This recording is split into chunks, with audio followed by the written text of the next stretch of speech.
buenas noches, bienvenidos a Noticias 13, su hora informativa. Hoy es un lunes 7 de agosto del 2023. Vamos a las noticias.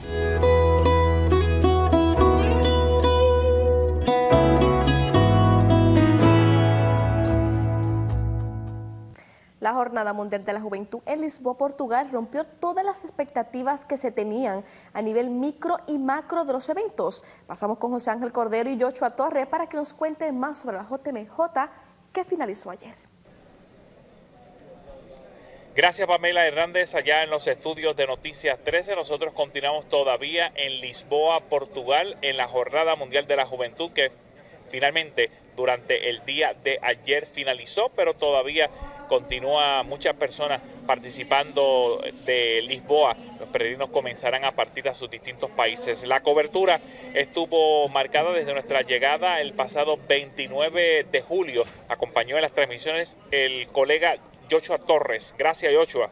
Saludos, Cordero, saludos a Pamela, a los amigos de Noticias 13. Eso es así, fue una semana intensa, una larga jornada en la jornada precisamente, pero yo creo que valió la pena. Me parece que esta Jornada Mundial de la Juventud cumplió con sus expectativas y yo creo que sobrepasó también muchas de las expectativas. Claro, en las actividades finales 1.5 millones de personas en la vigilia y posiblemente los datos que van a ir recopilándose en las próximas horas podría sobrepasar en la misa de envío.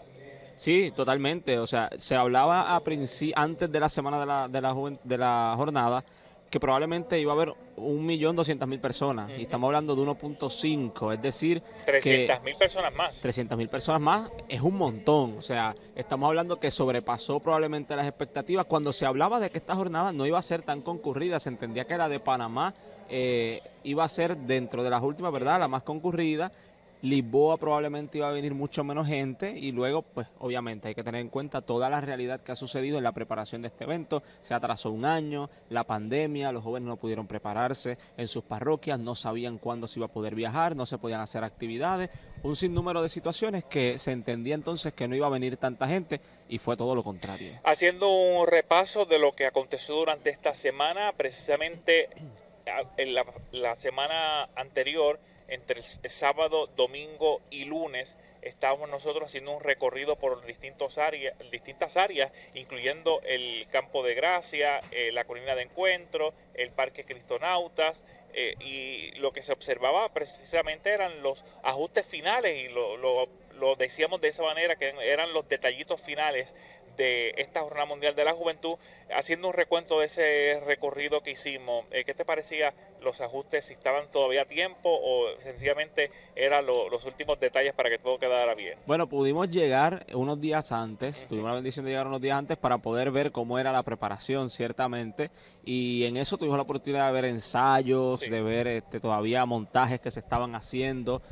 Habían opiniones divididas, algunos decían que se estaba preparando a última hora, otros decían que ya estaba todo listo, que ya lo que faltaba eran unos detalles, pero ciertamente yo creo que ya cuando llegó el momento de los eventos todo estaba listo, todo estaba preparado, pudieron recibir a los peregrinos.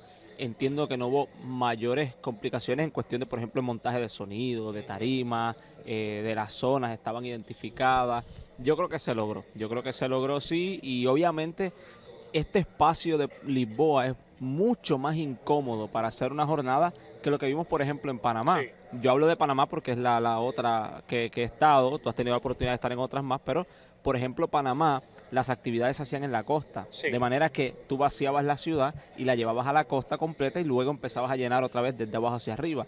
Aquí en Lisboa es distinto porque los eventos fueron en el centro de la ciudad, de manera que toda la ciudad entonces se cerraba en el mismo medio y no había manera de transitarla, no había manera de accesar, todo era caminando, era un poco más complicado. Claro, era muy bonito porque las vistas, las tomas eran espectaculares, pero sí en cuestión de logística era un poco más difícil. Claro, el mecanismo de transportación entonces para los lugares más cercanos se complicaba un poco, no solo para los peregrinos, sino también para los residentes, para las personas que iban a trabajar, se complicaba esa ese mecanismo de movimiento por las calles, pero los ciudadanos ya sabían de antemano que esto iba a ocurrir y es posible que muchos de ellos hayan hecho sus ajustes.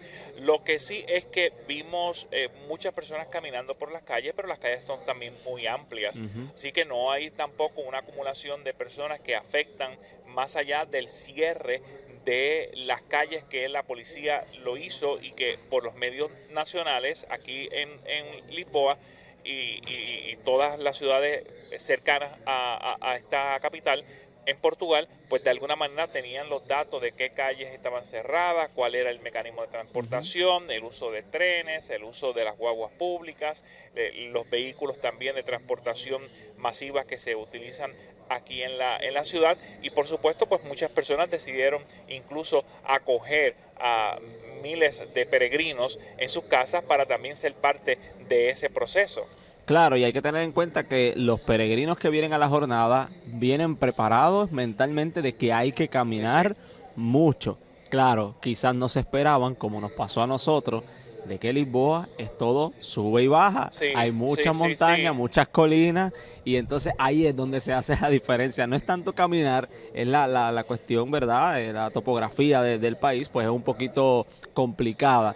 Pero eso es parte de también, eso es parte de la sorpresa, es parte de la jornada. Nos contaban peregrinos de la diócesis de Arecibo que en algún momento tenían que caminar 45 minutos para llegar a algunos de los lugares que ya tenían programados. No, y los eventos de lo que fue la vigilia y la posterior misa de envío, hubo peregrinos que caminaron horas. 2, 3, 4 horas caminando. Porque hubo muchas calles cerradas. Muchas calles porque la cantidad de peregrinos era demasiada y no había manera de que transitaran por las aceras.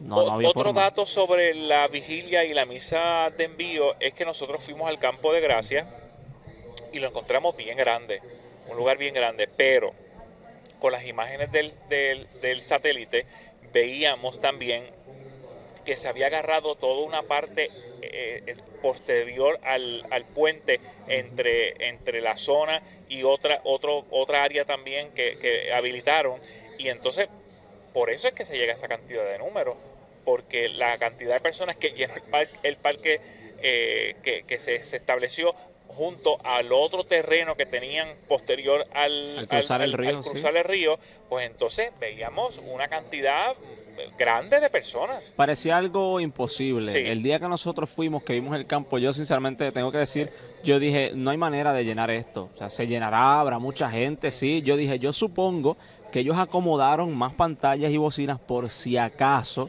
esto se llena, pero yo dije, esto no hay manera de llenar este campo, es enorme, es gigante. O sea, para que la gente tenga una idea, cuando uno se para frente a la tarima y mira hacia el campo, hacia la parte de atrás, tú nunca ves el final.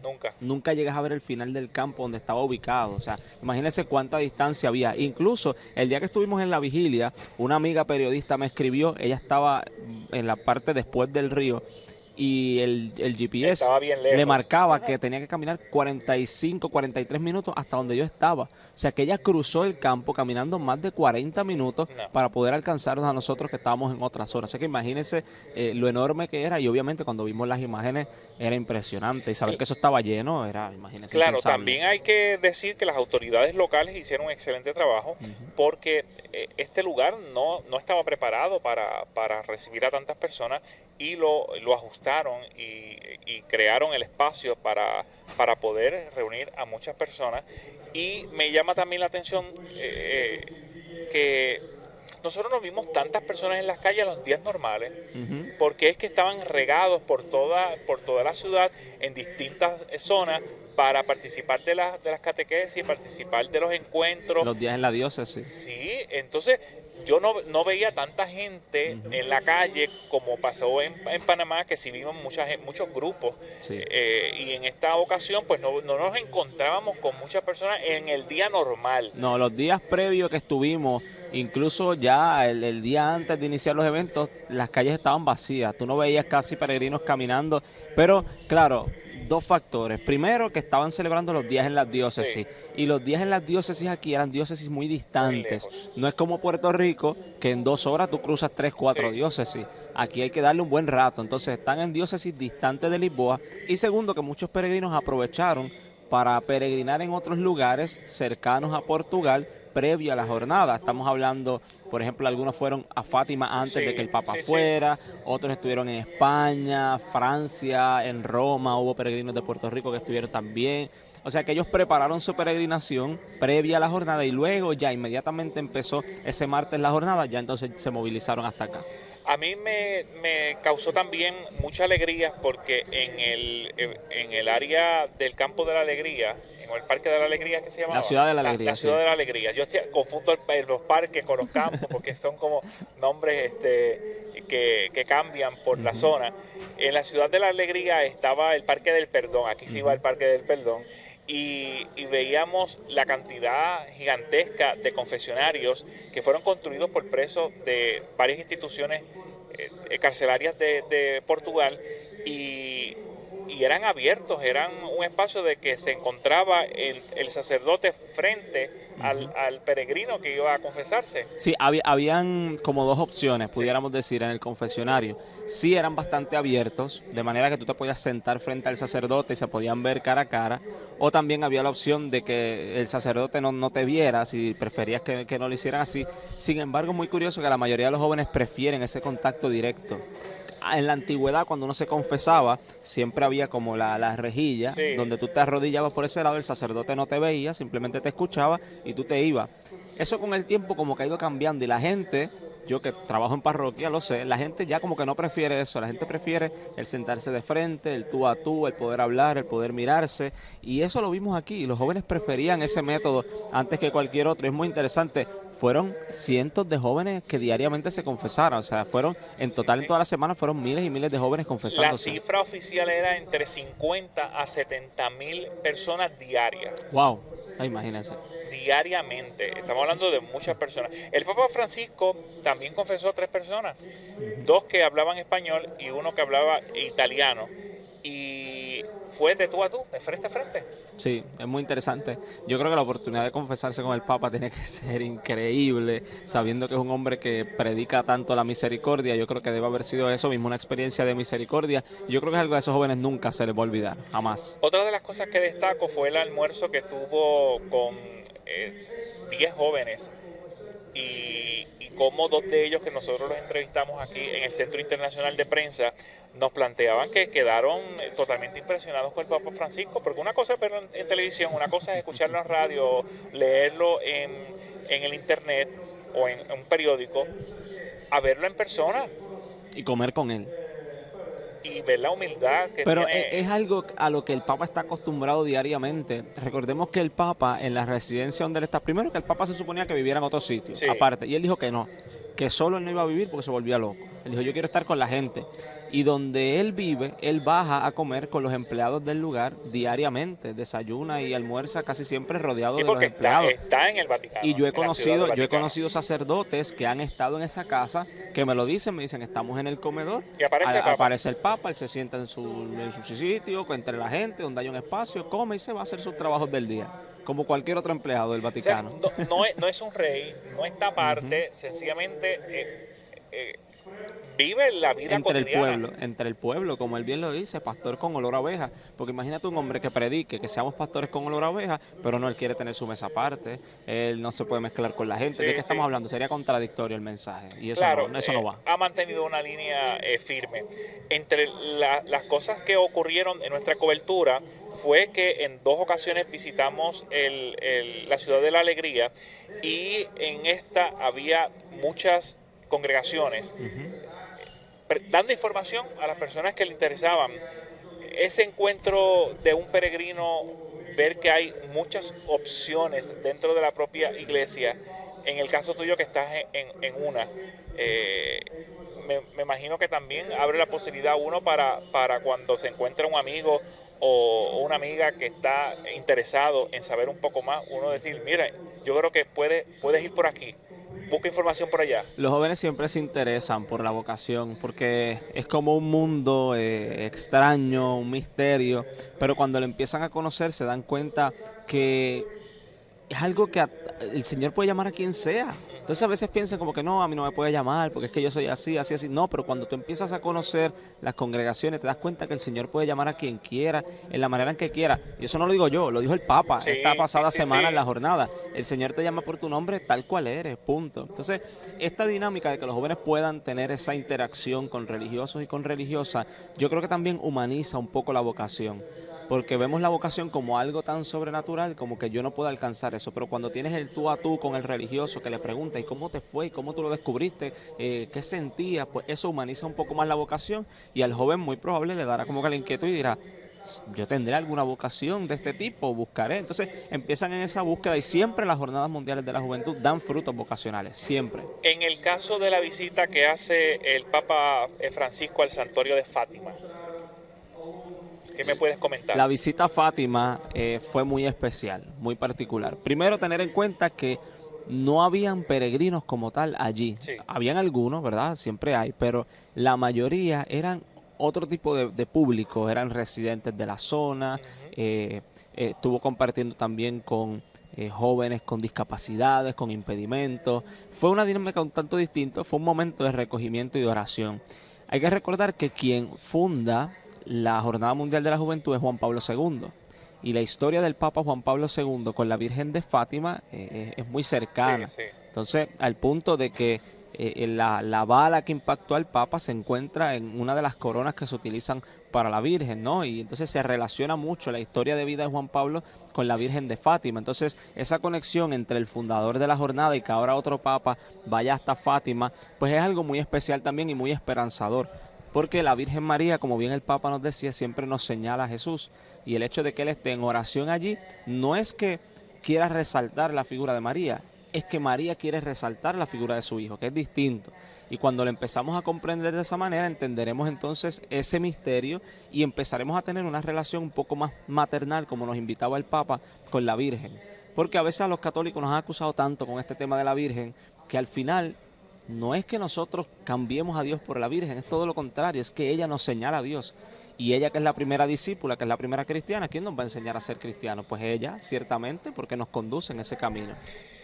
Participaron niños enfermos, jóvenes con algún tipo de impedimento y también confinados de ese encuentro que tiene el Papa Francisco en Fátima. La inclusión del Papa a todos en sus actividades se destacan también. Yo espero que a mí no me caigan chinches por lo que voy a decir, pero se acusa mucho de que la iglesia no es inclusiva, porque ahora inclusivo significa otra cosa, Sí, sí. pero esto es inclusión también. Estamos hablando que el Papa le está dando protagonismo y espacio a personas con impedimentos, a personas con discapacidades. Eso también es inclusión y eso se hace en la iglesia. Y él lo dijo en uno de sus mensajes, la iglesia es inclusiva porque hay espacio para todos. Y cuando dice espacio para todos, está diciendo todos. Ahí se incluyen los grupos LGBT, ahí se incluyen personas con discapacidades, se incluyen los ancianos, se incluyen los jóvenes, se incluye a todo el mundo. Todo el mundo tiene un espacio dentro de la iglesia. Y esa visión que a veces hay de que tienes que cambiar para que entonces puedas seguir al Señor y que entonces puedas entrar a la iglesia, es todo lo contrario. Bueno, el Papa reafirmó en su mensaje que esto no es, la iglesia no es aduana, que rechaza. Exacto. Que la iglesia le da la bienvenida a todos. Pero cuántas veces nos hemos comportado así como iglesia y el Papa dice, no, ya esa visión hay que superarla. Es cierto que cuando uno entra a la iglesia o tiene el encuentro con Cristo, habrán conductas que uno tiene que uno mejorará, que uno quizás cambiará. Dios transformará el pero corazón. Dios llama tal cual eres. No te dice primero, y en la palabra de Dios yo nunca he encontrado un pasaje donde Dios le diga a la gente, cambia primero para que después me siga. Todo lo contrario. Porque no puedes venir hacia mí con esa conducta. Todo lo contrario. Él busca el pecador y le dice, hoy quiero cenar en tu casa. ¿Y qué dice los pasajes más adelante? Ese día llegó la salvación a esa casa. Entonces el Papa lo que nos está diciendo es cambiemos esa mentalidad antigua que hemos tenido por tanto tiempo y convirtámonos en una iglesia de misericordia, de acogida, que es una iglesia a imagen del Evangelio y de Jesucristo. En la misa, en la vigilia, antes de hablar de la misa, se utilizó drones para llevar mensajes, se incluyó los drones, también el uso del sol para iluminar la tarima principal y la participación de más de 300 músicos y cantantes de una orquesta de jóvenes estudiantes, y a su vez el espectáculo artístico en el escenario, que incluía la participación de una puertorriqueña que tuviste la oportunidad también de conversar con ella antes de la Jornada Mundial de la Juventud. Sí, en esta jornada hemos visto mucha presencia tecnológica. Se han implementado mucha tecnología, se ha estado utilizando, de manera que yo creo que las jornadas se van a mover cada vez más a utilizar los medios tecnológicos, las redes sociales, etcétera, y eso lo vimos entonces aquel día. Yo no me lo esperaba, sí, esa parte de los drones. Eso nunca ni se filtró, que sí, fuera lo menos, porque sabe que uno siempre se entera, sí, cuando uno está caminando por aquí uno se entera de cositas que van a pasar, pero eso nos toma a todos por sorpresa. Yo no entendía lo que era cuando lo vi de momento esas luces. Yo le pregunté a Yadiel, nuestro camarógrafo, y le digo, ¿pero qué son eso? ¿Cómo hicieron eso? Y me dice, esos son drones, qué sé yo. De verdad, o sea, yo también me asombré porque como que de momento me perdí, yo dije, no entiendo qué es lo que está pasando, y fue muy particular. En el caso de Valeria Soler, de la joven que estás hablando, ella pertenece o pertenecía durante la semana de la jornada al grupo oficial de baile. Sí. Ella, de la diócesis de Arecibo, audicionó, envió su audición, la aceptaron y duró un tiempo por acá en Lisboa, en ensayos, etcétera, y el trabajo fue espectacular. O sea, estamos hablando de una muchacha con un talento increíble a nivel artístico, a nivel de teatro, a nivel de baile, y se votó. Definitivamente la vimos en las coreografías, la vimos al frente y en el medio, muchas de las coreografías. Los que sabemos un poco de baile sabemos que la posición del centro, del frente, casi siempre la ocupan personas que se destaquen, y en el caso de ella estaba ahí. Así que yo creo que para ella es una experiencia inolvidable, además de que ella tenía la oportunidad también de, cuando el Papa hablaba, sentarse frente en la tarima. Así que qué privilegio, ¿verdad? Sí, yo creo que luego, cuando ella regrese a Puerto Rico, tendremos que buscarla y tendremos que hablar con ella y ver esa experiencia ya cuando entonces regrese. Eso es inolvidable. También se utilizó el uso de distintos idiomas, que me llama también la atención. No es nuevo, esto no es nuevo que se utilice dentro de la Iglesia Católica, pero había testimonios, había mensajes, la liturgia de cierta manera cambiaba el idioma que se presentaba. Entonces hacía una transmisión riquísima, internacional. Porque ahí es que estamos hablando del famoso término universalidad de la iglesia. La iglesia es universal, la iglesia abarca a todo el mundo, no se habla en un solo idioma, sino que cada uno con su realidad, con su cultura, con su idioma, alaba al Señor en expresiones distintas, pero a un mismo Dios y en unidad.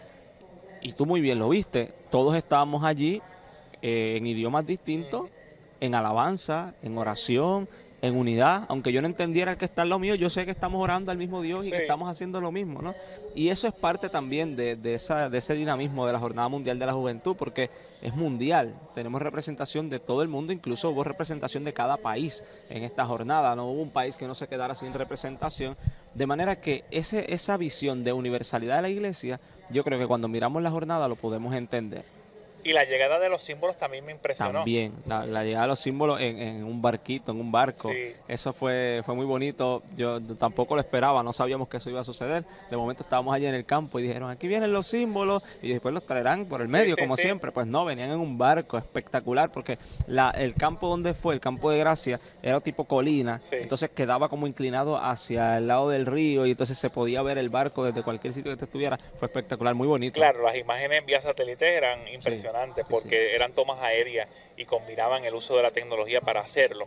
Finalizamos con la misa de envío, una misa muy bonita, un mensaje del Papa Francisco que le llegó a muchas personas, porque ya previamente el Papa estaba hablando de que no tengamos miedo, de que escuchemos el llamado que Dios nos señala, porque nos está buscando, y el mensaje del Papa Francisco ha estado prácticamente saliéndose del libreto, improvisando a lo largo de una línea que ha dado desde el primer día, que tuvo problemas con sus espejuelos, y no se ha salido de esa línea, lo que ha argumentado aún más, batallando un poco sobre el particular, dándole un poco más de énfasis de la necesidad en la que es necesaria para que uno se acerque más al Señor. Y a su vez ese mensaje pues es un gran respiro que le da a los jóvenes, porque nos presenta incluso a una María apurada, Ujú. Es muy interesante lo que el Papa ha dicho estos días. Como bien mencionas, ha dejado de leer y ha empezado él a hablar e improvisar. Primeramente le explicó que era a causa de sus espejuelos, pero algo también que a mí me hace pensar es que mucha gente a veces argumenta de que no, al Papa le escriben las cosas y eso es otro que lo escribe, eso no es el que lo dice. Pues yo creo que en este caso no, porque cuando él dejó de leer, él mismo dijo, les voy a decir más o menos lo mismo que dice aquí, pero entonces empieza a hablar en sus palabras y Sí, cuando uno ve el texto, que nosotros teníamos la oportunidad de verlo en el momento, veíamos y decíamos, es verdad, está hablando del mismo tema, o sea, pero con otras palabras. con otras palabras porque él sabe qué público tiene de frente. Cuando uno escribe, uno no está viendo el rostro Sí. del público, pero en ese caso, él está viendo la cara de la gente, de los jóvenes y sabe lo que tiene que decir en el momento. Y siempre, como bien menciona, llevó una línea específica en sus temas. Primeramente, él nos hablaba de que todos somos llamados por Dios, por nuestro nombre, para una misión específica. Luego entonces nos hablaba de la Virgen María apurada y él casi implementó una devoción, una advocación nueva de la Virgen María que decía Nuestra Señora apurada. Y era, ¿cuál era el apuro? El salir a servir a su prima Isabel. Y él nos explicaba, el amor siempre nos tiene que dar prisa. Siempre que vamos a amar, que vamos a servir, tenemos que hacerlo con prisa. Y sobre todo, y él enfatizó eso muy bien, de manera concreta. No es simplemente amor allá en una fantasía, en un sueño, sino que el amor tiene que ser concreto, si no, no sirve de nada. Luego entonces el domingo, cuando celebrábamos la misa, coincide con el domingo de la transfiguración del Señor, que es el momento en que estos tres discípulos ven, tienen esta visión con Jesús y ven cómo su rostro cambia, resplandece y ellos contemplan un pedacito de la gloria celestial en la tierra. Y el Papa nos decía, ustedes tienen que resplandecer también, pero se resplandece solo cuando vivimos el amor. Y ahí era entonces que nosotros también podemos transfigurar nuestra vida en la vivencia del amor con prisa. Entonces, si uno empieza a atar Sí, todo lo que el Papa ha dicho, hay un hilo conductor hay un aquí. hilo. Yo me atrevo a hacer un resumen. Primeramente, fuimos llamados por Dios, por nuestro nombre, para una misión específica. Cuando entendemos que tenemos una misión específica, esa misión siempre nos tiene que conducir al amor.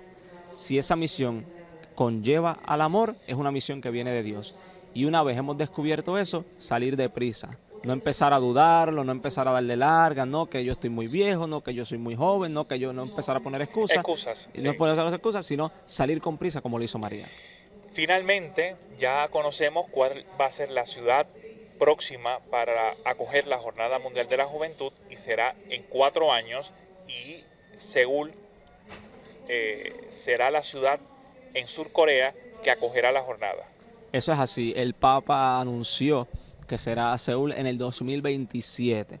Hay que entender que las jornadas se celebraban cada 3 años. Esta se celebró un año más, que entonces sería cada 4, por la realidad de la pandemia, pero ahora la próxima, la de Corea del Sur, también se va a celebrar en 4 años. No se dejó solamente en 3 años porque la iglesia en el 2025 va a celebrar otro acontecimiento importante y el Papa, antes de invitarnos a Seúl, nos invitó primero a Roma en el 2025 para celebrar el jubileo ordinario de la iglesia en el 2025, Peregrinos de la Esperanza, y entonces luego ya dar un año de por medio para poder prepararse a Seúl en el 2027. Así que la iglesia tiene fiesta tras fiesta en los próximos años. Bueno, esperamos que el Señor nos permita estar en esa cobertura precisamente para llevarle todo lo que acontezca en Roma en el 2025, en el 2027 en Seúl, Sur Corea. Y en el 2031 está el jubileo en México de las apariciones de la Virgen de Guadalupe, pero no es solamente México, porque la Virgen de Guadalupe es emperatriz de América completo y nosotros pertenecemos al continente americano, de manera que también será un jubileo que se extenderá por todo el continente. Y en el 2033 se celebran los 2000 años del acontecimiento de la redención de Cristo. Más o menos, ¿verdad? Sabemos que hay unos datos, pero en el 2033 se va a conmemorar los 2000 años. Así que desde aquí hasta el 2033 ya hay fechas pautadas para celebrar en la iglesia. La agenda está apretada, la agenda está complicada, pero ahí estaremos en Noticias 13 brindándole la información más precisa sobre este particular. Agradecido, Joshua, por estar con nosotros. Nos hemos extendido en esta transmisión de manera de resumen para que también ayude a entender un poco de lo que pasó en esta Jornada Mundial de la Juventud y la importancia que tiene para la iglesia reunir a todos estos jóvenes y darle ánimo, darle ese cariño, ese abrazo necesario para decirle que estamos aquí, que ellos son escuchados y que continúen haciendo lío en las diócesis como pidió el Papa Francisco en poco tiempo de llegar al Vaticano, y parece que de esa manera los jóvenes están reaccionando. Y en esta Jornada Mundial de la Juventud, en las actividades finales, sobre 1.5 millones de personas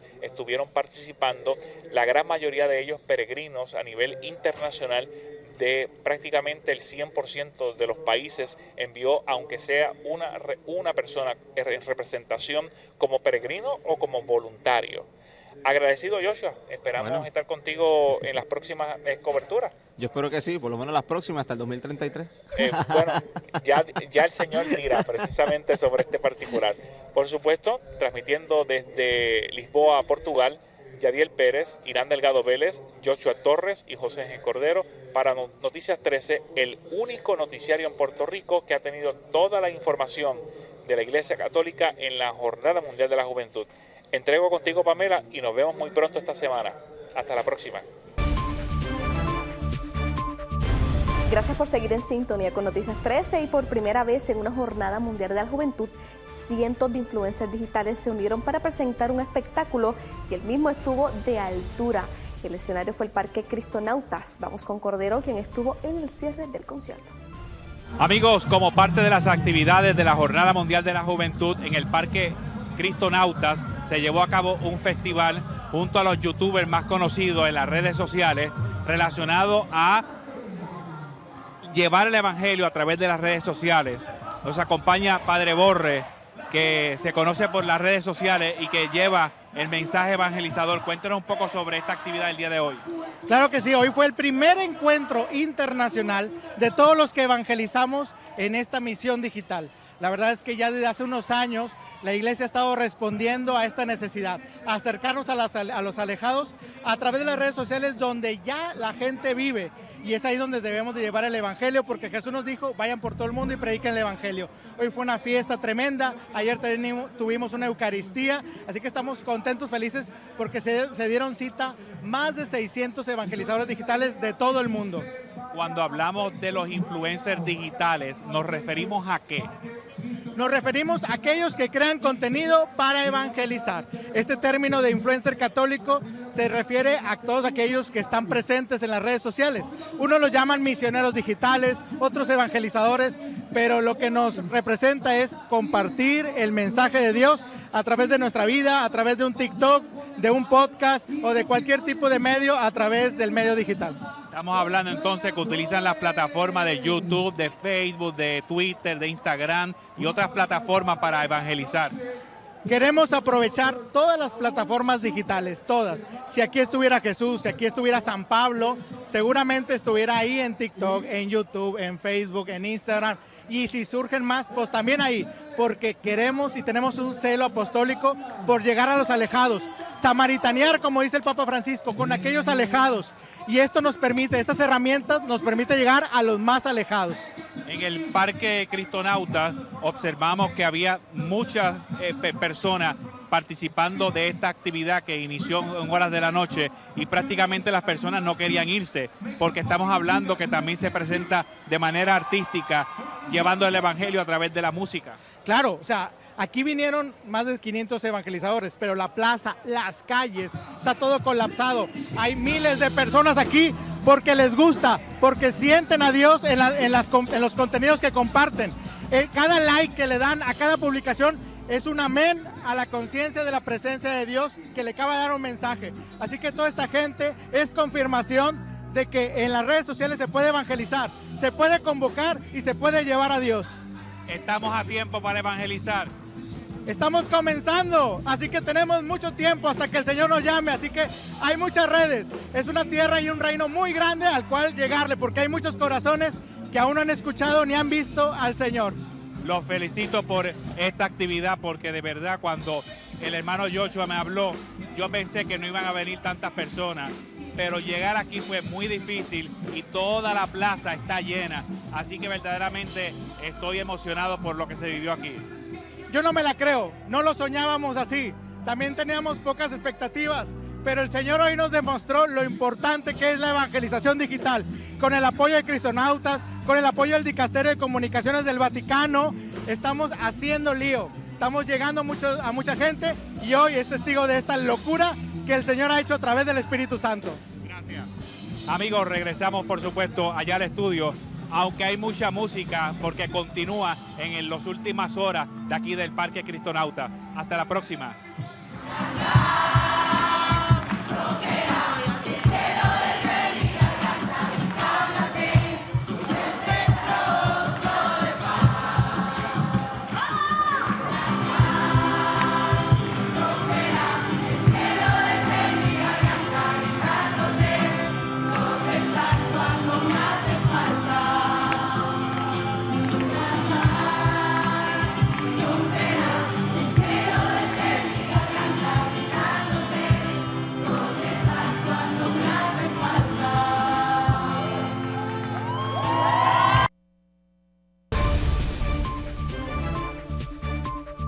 Gracias por continuar en sintonía con el canal de La Familia. La semana pasada Cordero conversó con dos de las jóvenes que almorzaron con el Papa Francisco. A continuación incluimos algunos datos adicionales de ese encuentro. Tras concluir su apretada mañana de eventos oficiales y encuentros privados y horas antes de que comenzase el Vía Crucis, Francisco repetía algo que se ha convertido en tradición en cada JMJ, compartir el almuerzo con jóvenes. Lo hizo en la Nunciatura Apostólica con un grupo de 6 chicas y 4 chicos, de entre 24 y 34 años y de diversos países: Portugal, Brasil, Filipinas o Palestina. En la mesa se podían ver platos de pan, patatas fritas y raviolis con tomate. Junto al Papa y el grupo de 10 jóvenes también estaban el cardenal patriarca de Lisboa y el obispo auxiliar de la ciudad, Américo Aguiar. Entre los temas tratados, la eutanasia, el aborto y el cuidado de los abuelos. Los jóvenes quisieron entregarle algunos regalos al Papa, cartas y presentes de sus países. También una camiseta firmada por todos aquellos que están trabajando en la organización de la JMJ. Hay un dicho que es muy importante: a las visitas siempre hay que acompañarlas hasta la puerta. Y así terminó la comida, no sin antes hacerse una foto con el pontífice. Bueno, y fueron muchas las actividades que se añadieron a la agenda del Sumo Pontífice en la JMJ Lisboa 2023.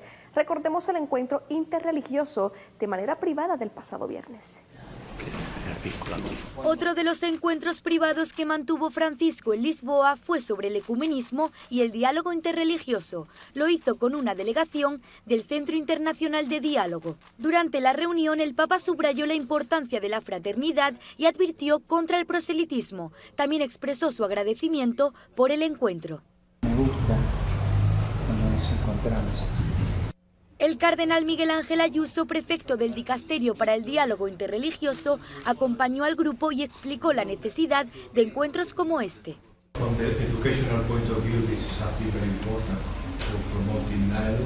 El Centro Internacional de Diálogo se inauguró en 2012 tras el encuentro de Benedicto XVI con el rey Abdalá de Arabia Saudí. Además de este último país, los otros 2 países fundadores son España y Austria.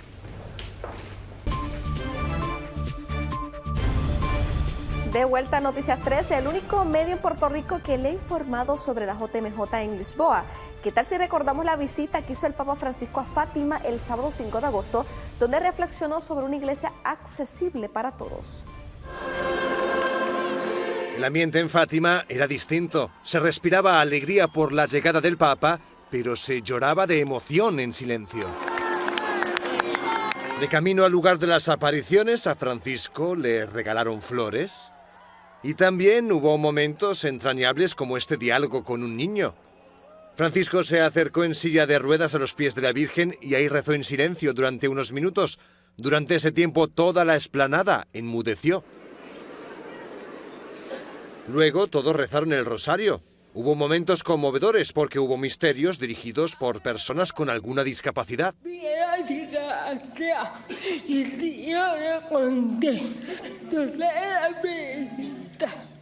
Al terminar, Francisco hizo esta reflexión.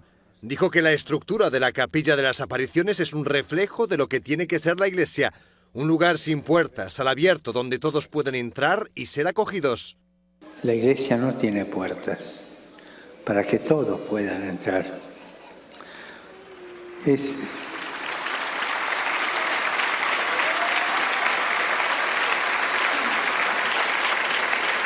Y aquí también podemos insistir en que todos puedan entrar, porque esta es la casa de la madre, y una madre siempre tiene el corazón abierto para todos sus hijos, todos, todos, todos, sin exclusión. Luego pidió a los presentes confiar en la Virgen. Dijo que ella ayuda a llegar a Dios y ayuda a Dios a llegar al corazón de cada uno. Hay tantas advocaciones de María, pero una que podemos decir también pensando es esta, la Virgen que sale corriendo. Cada vez que hay un problema, cada vez que la invocamos, no tarda, viene, se apura. Nuestra Señora apurada. ¿Les gusta eso? Lo digamos todos juntos. Nuestra Señora apurada. Se apura para estar cerca de nosotros. Al terminar, Francisco salió de la capilla de nuevo entre gran emoción de todos los presentes y regresó a Lisboa para afrontar uno de los puntos culminantes de la JMJ, la vigilia con los jóvenes. Y durante el Vía Crucis, el Papa Francisco comparó la vida con un partido de fútbol. Veamos el contexto. La noche iba cayendo en Lisboa mientras Francisco iba pasando entre el más del 1,5 millones de personas que lo esperaban en el Parque Tejo para la vigilia. La alegría invadió la explanada e incluso hubo quien no pudo contener las lágrimas. En cada JMJ es tradición que el Papa escuche algunos testimonios de fe. Uno de ellos fue el de Marta, una joven de 18 años de Mozambique que tuvo que huir de su hogar a causa de los ataques terroristas. Quando estávamos no mato, rezávamos muito. Em nenhum momento perdemos nossa fé. Pedi a Deus que nos ajudasse e tirasse toda a maldade do mundo, em que as pessoas que estavam provocando essa guerra mudassem de vida. Tras escuchar los testimonios, Francisco se dirigió a los jóvenes. Les dijo que la base de cualquier éxito es la constancia y les comparó el camino de la vida con el fútbol. No sé si a algunos les gusta el fútbol, a mí me gusta. Detrás de un gol, ¿qué hay? Mucho entrenamiento. Detrás de un éxito, ¿qué hay? Mucho entrenamiento. Y en la vida no siempre uno puede hacer lo que quiere, sino aquello que la vocación que tengo dentro, cada uno tiene su vocación, nos lleva a hacer. El Papa les explicó que las dificultades de la vida son las caídas que se pueden sufrir subiendo una cumbre. Les habló de los alpinos y de uno de sus cánticos. Y hay una cosa muy linda que quisiera que hoy se la llevaran como recuerdo. Los alpinos que les gusta subir montañas tienen un cantito muy lindo que dice así: en el arte de ascender la montaña, lo que importa no es no caer, sino no permanecer caído. El pontífice instó a los jóvenes a que en caso de que vean a un amigo caído, siempre ayuden a levantarlo. Fíjense, cuando uno tiene que levantar o ayudar a levantar a una persona, ¿qué gesto hace? Lo mira de arriba hacia abajo. La única oportunidad, el único momento que es lícito mirar a una persona de arriba abajo es para ayudar a levantarse. Tras la exposición del Santísimo, los jóvenes se quedaron a dormir en la explanada a la espera de un nuevo día, el último de la JMJ, y cuyo broche de oro es la misa que da fin a la Jornada Mundial de la Juventud de Lisboa.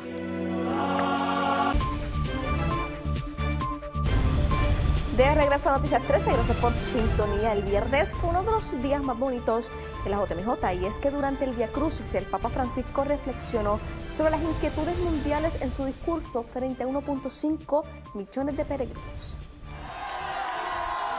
El Papa Francisco llegaba al Parque Eduardo VII, donde lo esperaban más de 500.000 de jóvenes para presidir uno de los eventos clave de la JMJ, el Vía Crucis.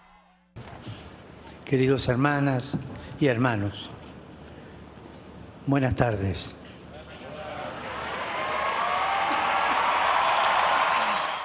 Antes de comenzar, Francisco invitó a los jóvenes a vivir el Vía Crucis como un camino de acompañamiento a Jesús.